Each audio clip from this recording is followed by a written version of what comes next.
નર્મદા જિલ્લાના એકતાનગર ખાતે નાગાલેન્ડ રાજ્યના માનનીય રાજ્યપાલ નંદકિશોર યાદવજીએ વિશ્વ વિખ્યાત સ્ટેચ્યુ ઓફ યુનિટીની મુલાકાત લઈ અખંડ ભારતના શિલ્પી ભારત રત્ન સરદાર વલ્લભભાઈ પટેલની 182 મીટર ઊંચી ભવ્ય પ્રતિમાના દર્શન કર્યા હતા। આ અવસરે તેમણે સરદાર સાહેબને પુષ્પાંજલિ અર્પણ કરી દેશના એકીકરણ માટેના તેમના અવિસ્મરણીય યોગદાનને કૃતજ્ઞતાપૂર્વક સ્મરણ કર્યું હતું।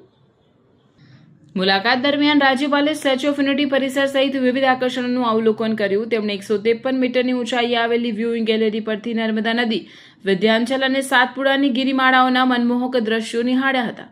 ઉપરાંત સરદાર પટેલના જીવન ચરિત્ર અને ભારતના એકીકરણના ઐતિહાસિક પ્રસંગોને આધુનિક ટેકનોલોજી દ્વારા રજૂ કરતા મ્યુઝિયમ અને એક્ઝિબિશન હોલની મુલાકાત લઈ રસપૂર્વક માહિતી મેળવી હતી। રાજ્યપાલે પવિત્ર નર્મદા મહાઆરતીમાં સહભાગી બની આધ્યાત્મિક વાતાવરણનો અનુભવ કર્યો હતો। ત્યારબાદ તેમણે સ્ટેચ્યુ ઓફ યુનિટી પર પ્રદર્શિત ભવ્ય લાઇટ એન્ડ સાઉન્ડ શો નિહાળ્યો હતો, જેમાં ભારતની એકતા, અખંડિતતા અને સરદાર પટેલના રાષ્ટ્ર નિર્માણના યોગદાનનું જીવંત ચિત્રણ કરવામાં આવ્યું હતું।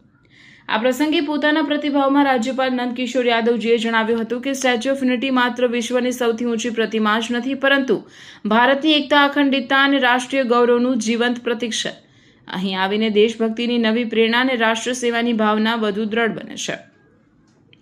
મુલાકાતના અંતે સ્ટેચ્યુ ઓફ યુનિટીના નાયબ વન સંરક્ષક પ્રસાદ રવિ રાધાકૃષ્ણ અને અધિક કલેક્ટર નારાયણ માધુ દ્વારા રાજ્યપાલને સ્મૃતિ ચિહ્ન અને મોમેન્ટો અર્પણ કર્યા હતા। આ મુલાકાત દરમિયાન તેમના બંને પુત્રો પણ તેમની સાથે સામેલ હતા।